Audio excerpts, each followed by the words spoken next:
All right. So I'm sorry that the last video was 25 minutes long. I just get so excited talking about this period. It's probably my favorite period of world history. So I'm sorry that's a little bit longer. I encourage you. I do this. My IB students. I tell them watch this on double speed. Like, why would you not? That way, it's only 13 minutes. So I'm sorry about that. Okay. So the next chapter we're going to look at is 4.7, changing social hierarchies. So before we do that, we're going to look at the vocab. And so again, here's the first page. Pause here. All right, pause here. I'm kind of annoyed they have this like Li Chengdong and Langzhou. Like, why are those like they're the same thing? Why do they need both of them? And finally, page 3. That would be European descent, indigenous descent, African descent. That's how it goes. All right. Fine. Okay. So now we're going to go into the chapter. So, this is kind of a dense one. This is kind of a dense chapter. So, the first thing we're talking about is how social hierarchies changed in the Gunpowder empires, mainly within the Ottoman society. So, in the Ottoman world, the top of it was highly competitive. So you have these two interest groups competing for influence within the empire. The first being the Janissaries, who were talked about in Unit 3. These converted Muslims from Southern Europe who were trained as both soldiers and bureaucrats to help run the empire more effectively.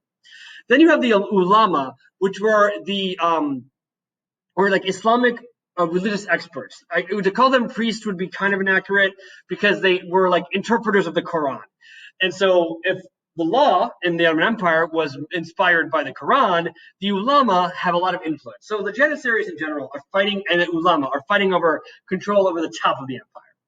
The Sultan role, from the 1450s to the 1750s, it ultimately changes to a symbolic position with very few strong rulers. And so typically the Sultan is at the whim of these other interest groups like the Janissaries, like the ulama, like viziers, who are like highly influenced government bureaucrats in the higher echelons of the Ottoman government. For viziers, think Jafar. Okay, Aladdin is problematic for a lot of reasons. Think Jafar for this. Okay.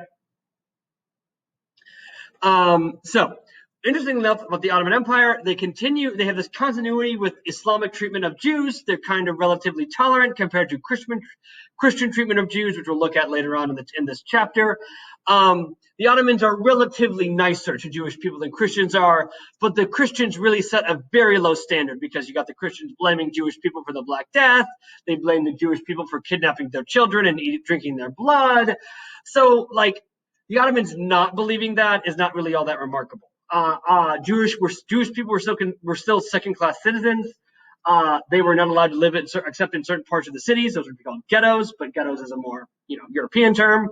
They had to pay taxes, the jizya, the head tax, to maintain being Jewish and be allowed to practice their Judaism.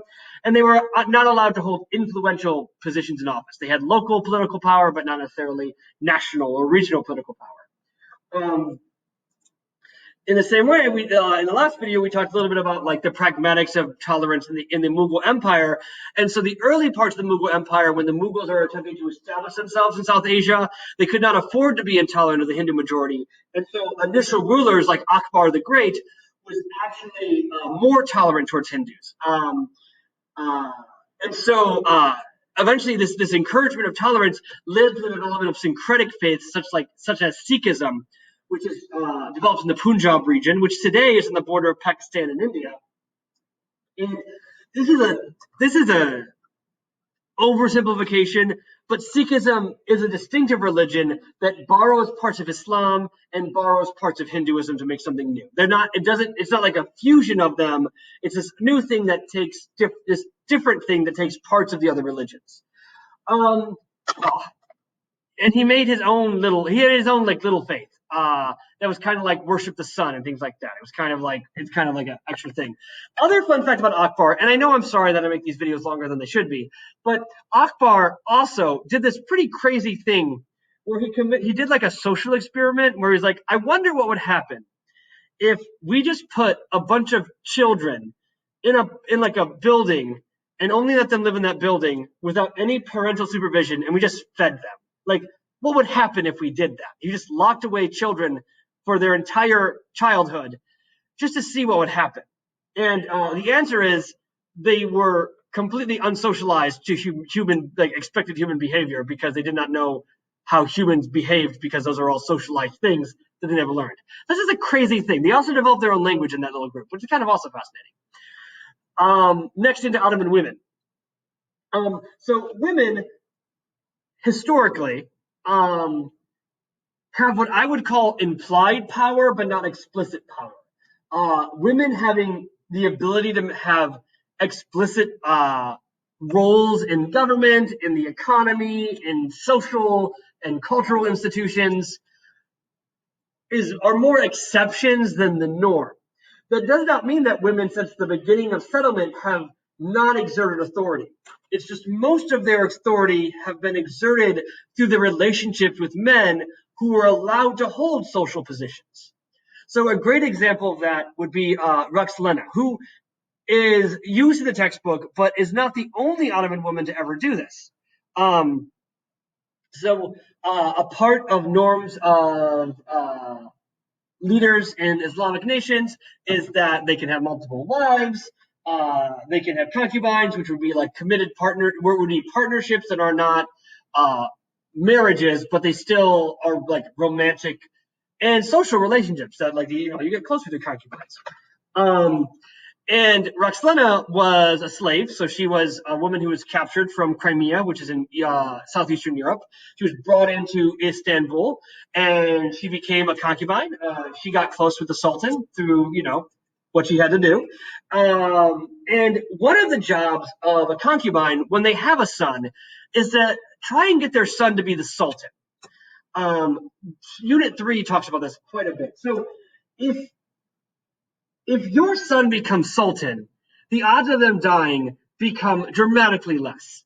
Because when an Ottoman Sultan comes to power, all of these competing interest groups, like the Janissaries and the Ulama, can exploit the other children of the now dead Sultan to overthrow the chosen Sultan. So that means that the most productive choice for Sultan is to kill all of their half-siblings. And that is what they would do oftentimes. So Ruxlena is a woman. She gets close to the Sultan. She has a son named Suleiman. Well, he becomes Suleiman. And she's able to get him in power. She's able to make connections in the court, get the Janissaries on her side, get some ulama on her side, and Suleiman takes position, becomes Sultan. And because Suleiman is Ruxlena's son, Ruxlena can institute her influence through her son, as well as she could institute her influence through her partner, the former Sultan. The final part of this section is kind of confusing because they talk about pirates and how that's about social structure. Merchants are playing a role in the gunpowder empires because, the Ottoman Empire is a part of the Silk Road. The Safavid Empire has the Silk Road in it. So merchants have a great deal of influence. Read that part of the chapter. I don't know why it's in there, but you got to know about Barbary pirates and the fact that Barbary pirates often capture people on boats and press them into slavery to row their galleys, because rowing galleys takes a lot of manpower. So in another part of the world, we have a transition to the Qing Dynasty. So Unit 3 was more focused on the Ming. We're going to talk about the Qing now. The Qing Dynasty is unique, different from other established Chinese dynasties we talked about this school year, because they are not an ethnically Han dynasty. The Manchu people are from this region of China called Manchuria. Wouldn't you know that? And the Chinese historiography represents the Manchu people as barbarians. The Chinese people call everyone barbarians. At the point in time the Qing Dynasty came to power in China, they had assimilated a lot of Han cultural customs, including Confucianism. And so they were very similar to the Han Chinese, much more similar to the Han Chinese than the Mongols were.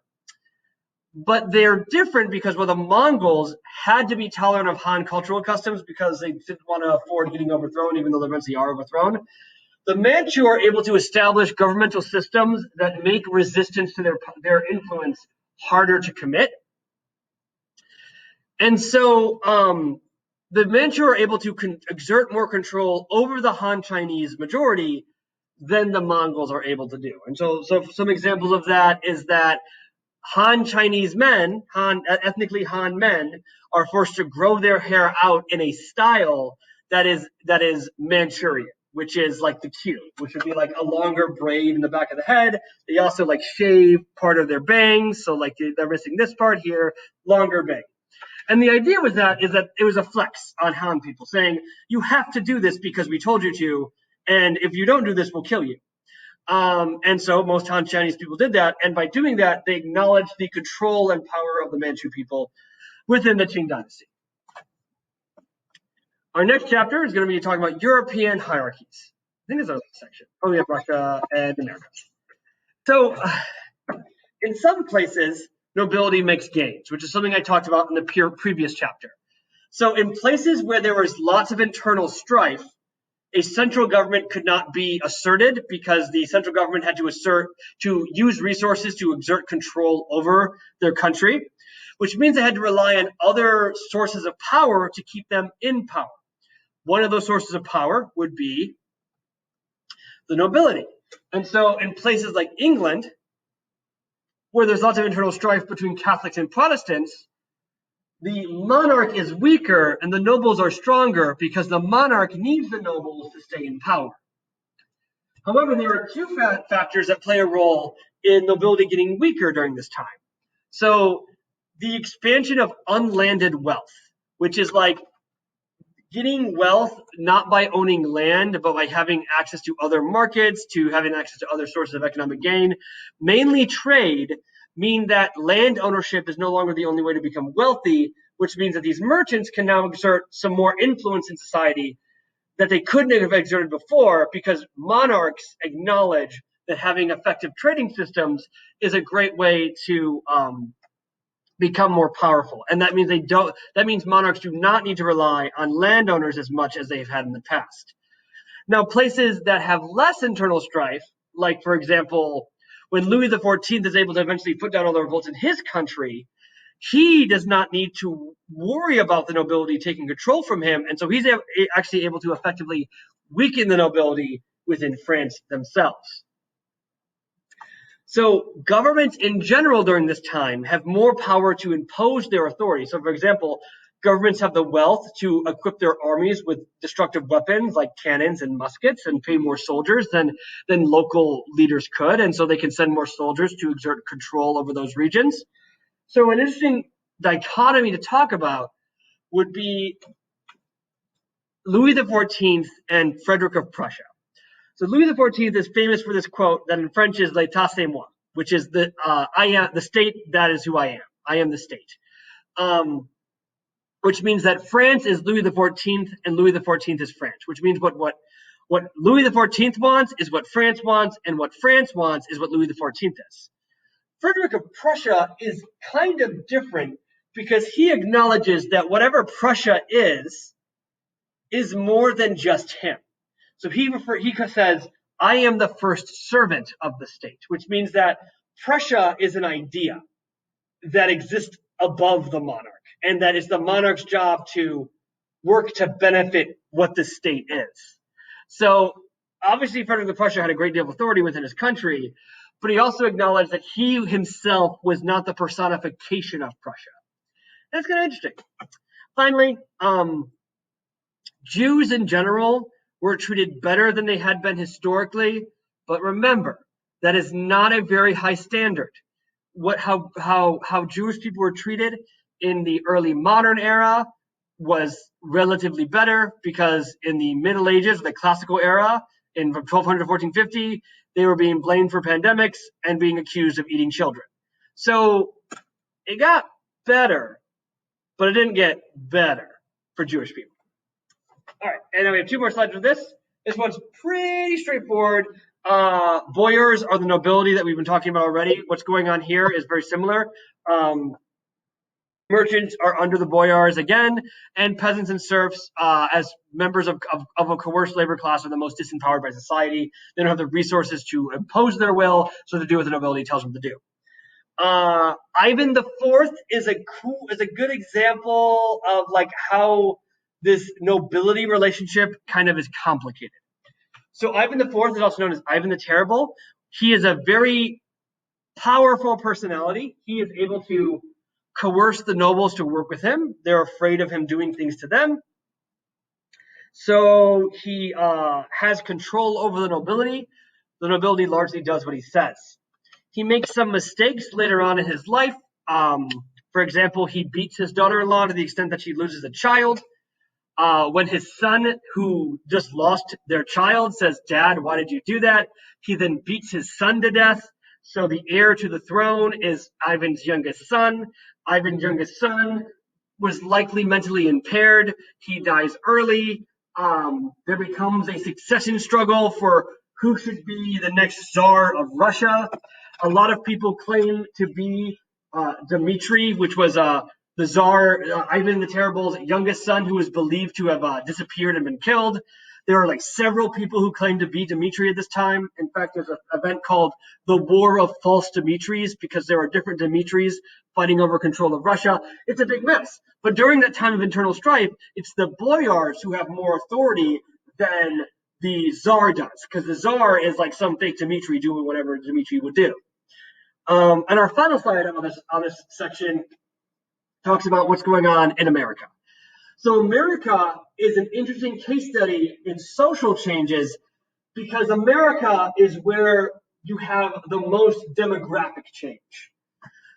So the significant change first would be a massive depopulation of indigenous people. What I talked about last section is that some estimates put in the number of Native Americans who died in both South and North America could be in excess of 100 million people. So the power structures and social structures that existed in America before the arrival of Europeans are dramatically weakened and changed, because so many people died that those people who would have accepted those social systems are no longer there. Think about the massive social changes that occur in Europe as a result of the Black Death. Similar things would happen in the Americas among indigenous states, but those indigenous states don't last very long because of the Spanish conquest of those states. In addition to the massive depopulation of indigenous people, you have a massive demographic shift of Europeans coming to live in the Americas to economically gain. But also you have a massive forced migration of African people through another coercive labor system, called slavery. So you have lots more people of African descent, lots more people of European descent, and you have some indigenous people living in the region. And all of these groups get together and they make babies with each other. And it leads to a lot of people of mixed descent.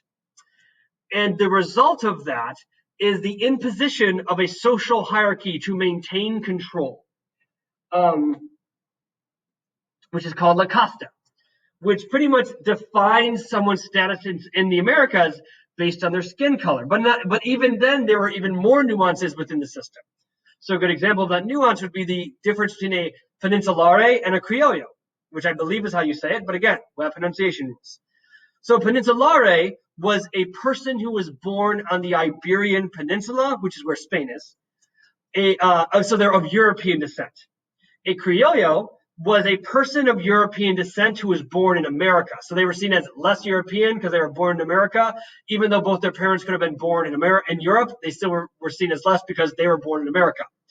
Next to that, you have a mestizo, which was a person of European descent and indigenous descent. So they were seen as worse than peninsulare and criollos because they did not have full European descent, but better than the other groups because these other groups had non-white heritage. So mulattoes and zombos, which are both considered racially insensitive terms today. Like, for example, you should not ever call anyone of mixed descent either of those terms. You might have seen it, though, later in your life, but don't ever call anyone those. A mulatto was a person who was of African and European descent, and a zombo or Sambo is what is in English, is someone of indigenous and African descent. What's really important to note here is that people who were mestizo, mulatto, and Sambo, more mestizo and mulatto, oftentimes those unions or those impregnations occurred under coercion. Sexual assault was not an uncommon occurrence of Europeans towards indigenous and African people during this time. There also were unions that were totally not coerced, but a lot of the creation of people of mixed descent occurred because of rape.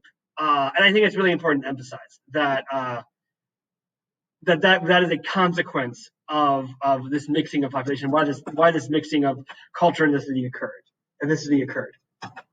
All right. Yes, and so that is our chapter. That was kind of a somber note to end on, but that is our chapter on social changes in the Americas, in the world from 1450 to 1750.